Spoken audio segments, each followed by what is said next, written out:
Thank you for the kind introduction, and appreciate you all coming out to listen to what I've got to say. So for the next 20 minutes, I'm going to talk a little bit about some of the learnings we've had running live ops and events. What happened here? Should it go on to the next slide? Yeah, there we go. Look at that. Some of the lessons we've learned from operating these 3 build and battle titles that Chris mentioned, and particularly about what we've learned around running good in-game events. Relevant to this track, when we started out with Samurai Siege, which is the game on the right, we were the first to follow Clash of Clans, and in many ways the game's very similar as a lot of the games in the genre are. But what we chose to do is to place our bets on really catering for the core players of the genre, so the people that are most engaged, spending most money, and an audience that we felt were being underserved in the genre. And we looked to some features that they really wanted, such as making the clans clash early, but also looking at a lot of inspiration from games in the East and how they kept the games fresh and retained communities for a long time through in-game events. That strategy worked pretty well for us with Samurai. There's a bit of a delay in... Can you press the green button? You're pressing the delay. Ah, yeah, look at that. So we had some success with Samurai Siege. That strategy worked. But we made the game very quickly, and so a lot of the tech we made and a lot of the learnings we had on the fly running events were hard to translate to other games, other genres. And so with Rival Kingdoms, the game in the middle, we really doubled down on that strategy, built a platform, and productized a lot of the things that we learnt running events in Samurai Siege. That game launched about a year ago, and we built a very nice platform that extends to other genres and extends to other games. And the first sort of application was the Transformers game that launched a couple of months ago. So very different in terms of the take on the genre with Transformers. It's much more collection and gacha focused, but the building blocks of what makes a good event, what makes a community engage, are very common across the 3 games. And so that's what I'll talk about today. When I talk about in-game events, I'm really talking about events in the context of a community-driven game. Our games are very community-focused, very alliance-orientated, and you'll see that a lot of the things that I talk about here, I don't think really apply to single-player games. It's more if you've got a game that is engaging a community. When I talk about events, I talk about something that the way it appears in the game is something like this. This is a personal tournament. It's a system that sits on top of the core game. So it doesn't change the operation of the game, but it provides different objectives and different tweaks on the gameplay. So in this case, we're inviting the player to battle to earn event currency. That event currency is added up in a totalizer on the right, and when you get to a certain threshold, you get a prize.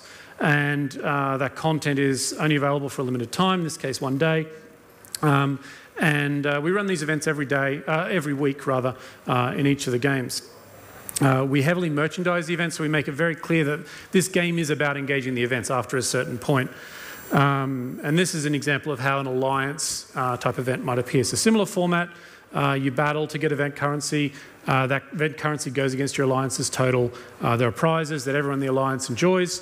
And it creates this peer pressure to perform, because if you don't participate in the event, you still get the prize if your alliance meets the objective. So that creates opportunities for social drama and politics to unfold that really help with retention. Some stats.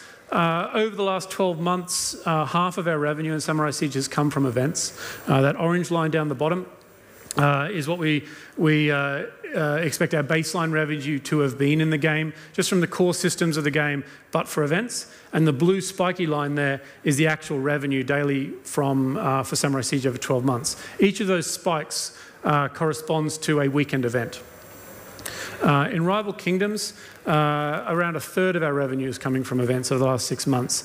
That's not a reflection of Rival Kingdoms. It's not to say Rival Kingdoms is worse at running events. But rather, what we did with Rival Kingdoms is productize a lot of the things that work. So for example, that personal tournament that I showed earlier, this was something that we ran in Samurai Siege and noticed that the cohort of users who installed the game 7 days prior to us running a personal tournament they retained better, their longer lifetime value. And the reason was that if you present a personal tournament in this format to players at the right time, it is a perfect explanation of why you should keep playing the game, and it sells the late game really well. And so we found that people who installed the game before those events retained better, so we productized that. And so in Rival Kingdoms, on any given day, there's an event running for a particular cohort of users. So as a result, the baseline is much stronger, and the percentage contribution from events is therefore lower. I think around 30% is pretty standard from swapping notes with other mid-core developers who run events. But the real value in events is in the long-term retention. So we have something like 98, 99% month-to-month retention of people who start engaging with events.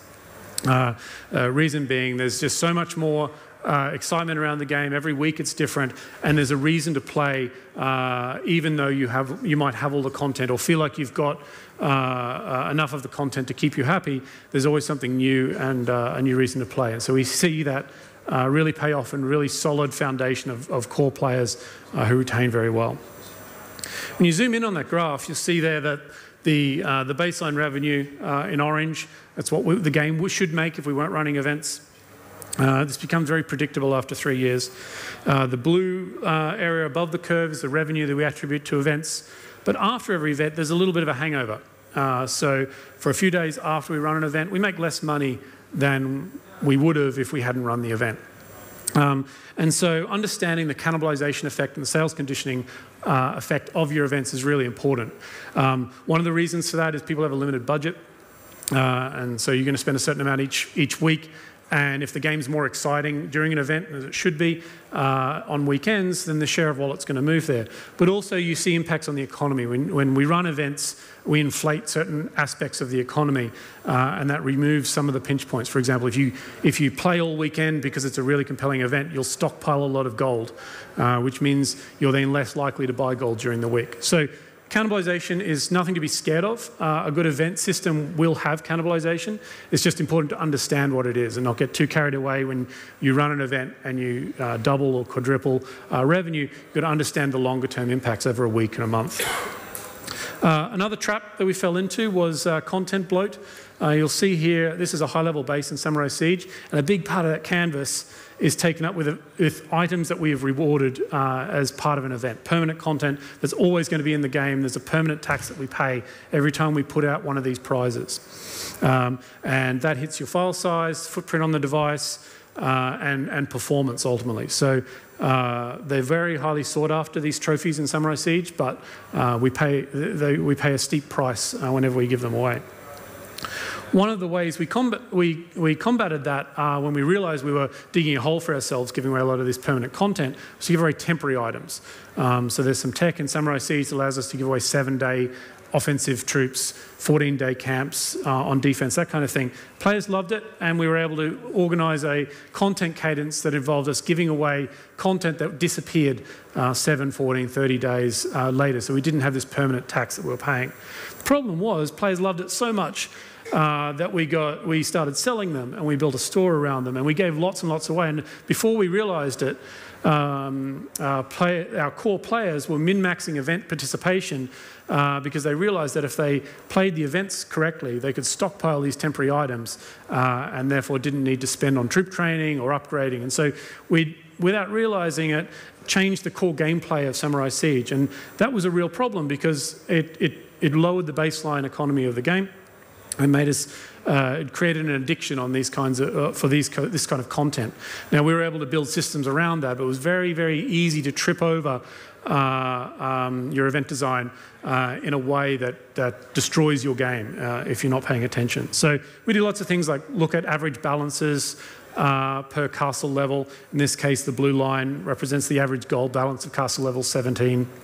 Players, and we've given away too much gold, so we introduced new sinks to manage it. So it's a constant game of cat and mouse and watching these resource balances by different player cohorts to see how your events are affecting the economy of the game.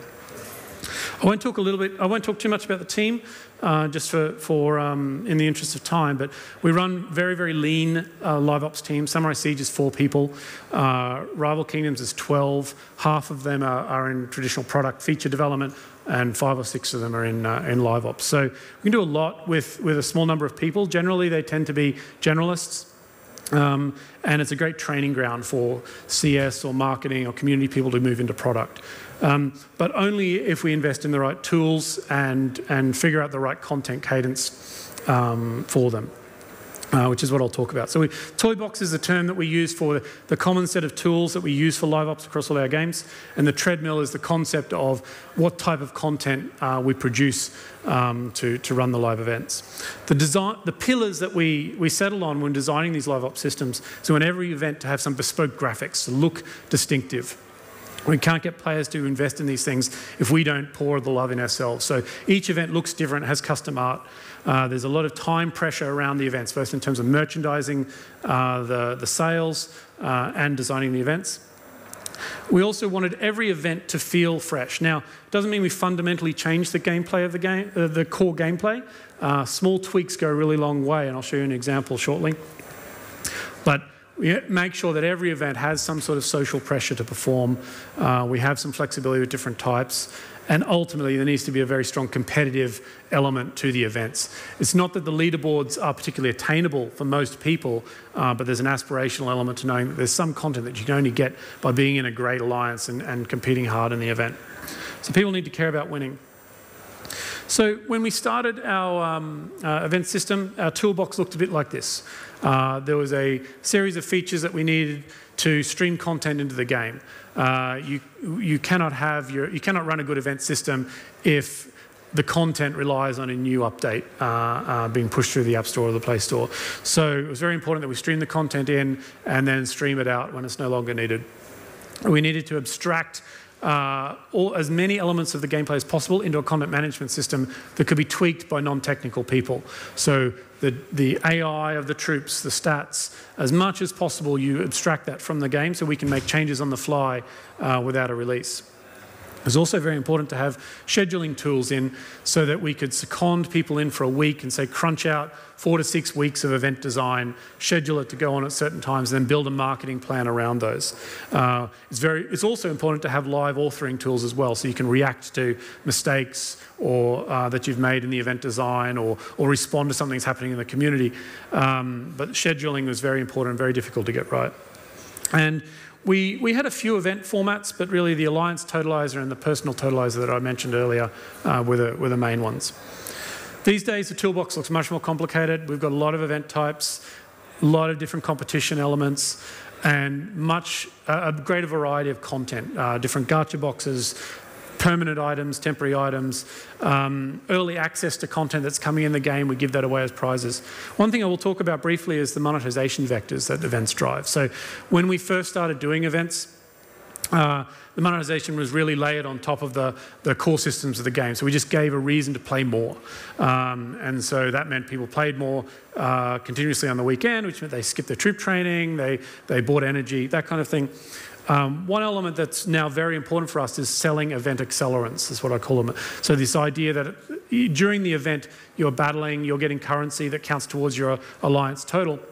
But we make sure we sell items at the start of the event that people will buy that will give a better ROI on their time. So you might buy a boost for a particular ancient or hero character that gives you twice as much event currency for that week. So you get better investment. Players really like those sorts of sales. And it also helps drive the basic monetization from troop skipping and the like. Our best performing events in Samurai Siege is when we give out permanent items. As I said earlier, that's a trap. You can't give away too many of them, but it is still part of the mix. The events that people talk about the most are the ones where we change the gameplay. So on the left there, on the right there, you see our standard wall-busting unit, the Ram. You deploy them, they bust through the walls.